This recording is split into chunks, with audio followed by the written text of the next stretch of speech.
Hello friends. आज एक हम ऐसा टॉपिक डिस्कस करने जा रहे हैं जो आपकी लाइफ में बहुत रेलिवेंट है।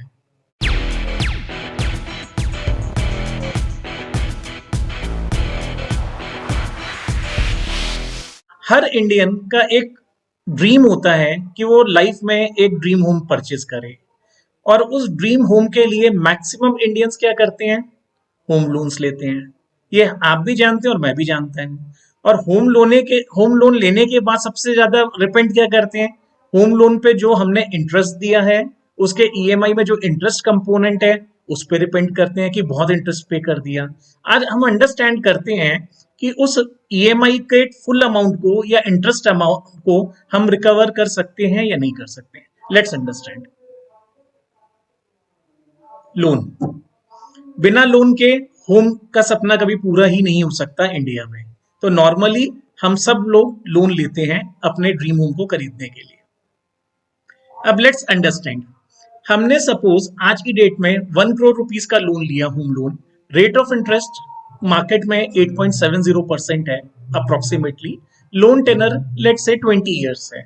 तो हमारी monthly EMI as per the calculations बैठती हैं 88,000 रुपीज। टोटल प्रिंसिपल रीपेमेंट हम करते हैं 1 करोड़ रुपीज जो हमने लोन लिया था। उसका इंटरेस्ट पेमेंट करते हैं 1 करोड़ 11,32,000 रुपीज। तो टोटल रीपेमेंट हो जाता है हमारा 2 crore 11 lakh, that is 2 crore 11,32,000 rupees.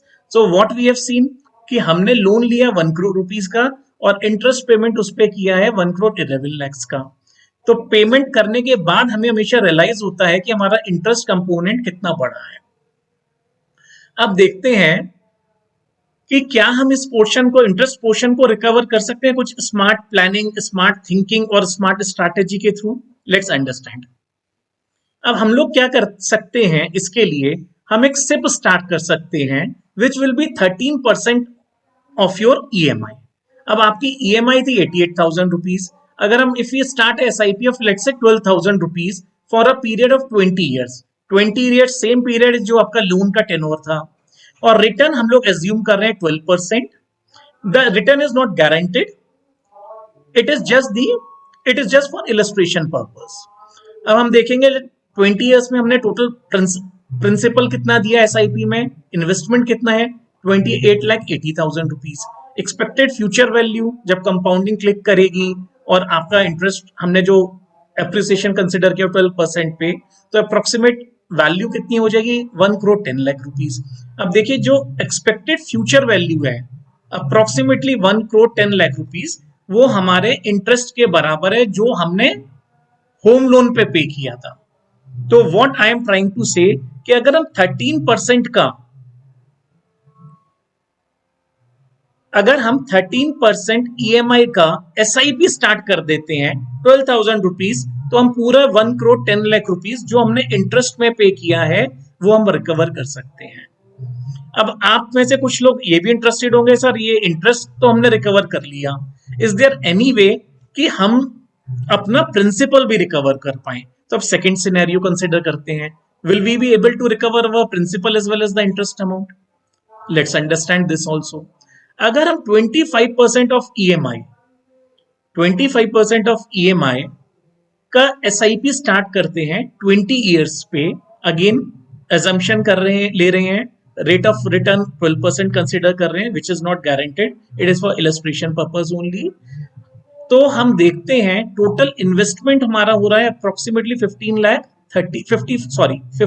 Lakh 13,000 rupees, और फ्यूचर वैल्यू हो रही है हमारी 2 crore 11 lakh rupees. So this is the future value after 20 years. अब ये आप रिलेट कर पा रहे हैं 2 करोड़ 11 लाख रुपीज कहां से आया था? This 2 crore 11 lakh is the total repayment amount which we have paid towards home loan of 1 crore rupees. हमने जब 1 करोड़ लोन लिया था तो 2 crore 11 lakh, 2 crore 11 lakh rupees total repay किया था। और इस सिप की वैल्यू जो 25% ऑफ द ईएमआई 88,000 का अगर अप्रोक्सीमेटली 25% लेते हैं, तो 23,000 का अगर हम ईएमआई स्टार्ट करते हैं सेम पीरियड के लिए, 20 ईयर्स लोन का टेन्योर था, 20 ईयर्स सिप का पीरियड है, तो we will be able to recover our entire EMIs that includes principal as well as interest. आई होप आप और हम ये सब कर सकते हैं, बस थोड़ा सा फोकस्ड होने की जरूरत है, फाइनेंशियल लिटरेट होने की जरूरत है, और थोड़ा सा इंटेलिजेंट प्लानिंग की जरूरत है। कुछ लोगों का ये भी क्वेश्चन होता है कि बेसिकली हम इंटरेस्ट भी रिकवर कर रहे हैं, प्रिंसिपल भी रिकवर कर रहे हैं, लेकिन हम लोग हार्ड प्रेस्ड हैं, ईएमआई को हम लोग नहीं एक्सटेंड कर सकते, या हम एसआईपी स्टार्ट कर नहीं कर सकते। उसके लिए आप मेरे नेक्स्ट वीडियो के लिए वेट करिएगा, उसमें आई विल एक्सप्लेन यू कि आप विदाउट इंक्रीजिंग द ईएमआई या विदाउट इंक्रीजिंग द जो आप अमाउंट का आउटफ्लो है, आउटगो है, तब भी आप अपना इंटरेस्ट रिकवर कर सकते हैं। Thank you. I hope you would have liked this video. Thank you once again.